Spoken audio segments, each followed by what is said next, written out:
Bienvenue dans Algérie Info. Merci de nous suivre, n'oubliez pas de vous abonner et d'aimer la vidéo pour plus d'infos sur l'Algérie.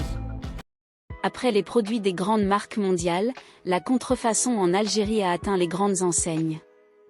Le faux café Starbucks ouvert récemment à Oran demeure certes un cas isolé, mais il est révélateur de la banalisation de la contrefaçon en Algérie et de l'ignorance qu'ont certains hommes d'affaires des règles qui régissent le marché. La poursuite de la fermeture du marché algérien porte le risque de voir se multiplier ce genre de situations insolites. Tout le monde en a parlé depuis quelques semaines, en bien d'abord, puis en moins bien. L'ouverture à Oran de ce qui a été présenté comme le premier café de la célèbre enseigne américaine a fait la joie des habitants de la grande ville de l'Ouest algérien. Dès l'ouverture, l'affluence est phénoménale. Il faut patienter pour se faire servir, à en croire de nombreux témoignages partagés sur les réseaux sociaux. Après 50 minutes d'attente, on nous a dit que tout était épuisé et on a refusé de prendre notre commande, assure une internaute dans une courte vidéo mise en ligne sur Facebook. Bien que les prix soient élevés, les Oranais se sont bousculés pour goûter aux préparations d'une célèbre marque mondiale. Au bout de quelques jours seulement, il s'est avéré que le Starbucks n'en était pas un. Mais l'affaire fait un carton sur les réseaux sociaux. Contacté par la BBC, la direction du groupe américain a démenti avoir ouvert une franchise en Algérie. Il s'agit donc d'une contrefaçon. Tout a été copié à la perfection, de l'enseigne du local aux tenues de service des employés, en passant par les recettes servies.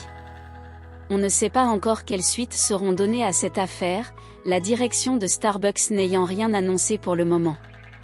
Le faux Starbucks d'Oran révèle la banalisation de la contrefaçon en Algérie. Le phénomène de la contrefaçon est répandu en Algérie et dans beaucoup de pays.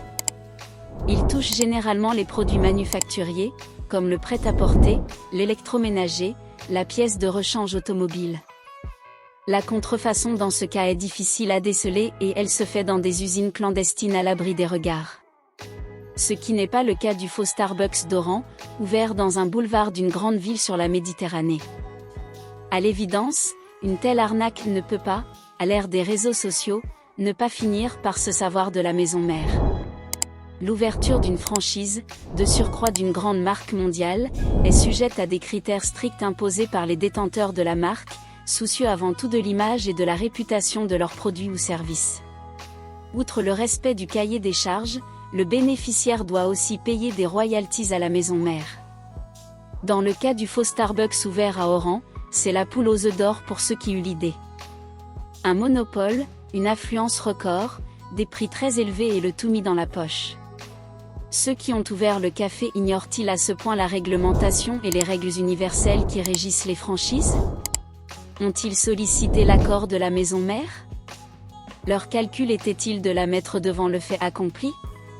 Les autorités ayant délivré l'autorisation de ce café avaient-elles procédé aux vérifications nécessaires? On n'en sait rien, mais ce qui s'est passé confirme l'ampleur de la banalisation de la contrefaçon en Algérie.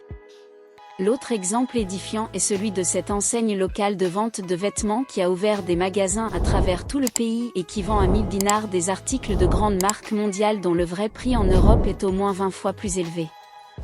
Cela appelle une autre question, pourquoi toutes ces grandes marques boudent-elles un marché aussi important que celui de l'Algérie où la demande sur leurs produits et services est très forte, comme le démontre l'affluence sur le faux Starbucks d'Oran? Car c'est bien dans le vide qu'elles laissent que s'engouffrent les contrefacteurs qui imitent ou vendent tout ce qui leur rapportait de l'argent. La réponse est peut-être dans le climat des affaires en Algérie qui, malgré les avancées de ces dernières années, traîne encore l'image d'un marché pas tout à fait adapté aux exigences de l'entrepreneuriat mondial moderne dans certains aspects, comme le transfert justement de royalties. Merci de nous suivre, n'oubliez pas de vous abonner et d'aimer la vidéo pour plus d'infos sur l'Algérie.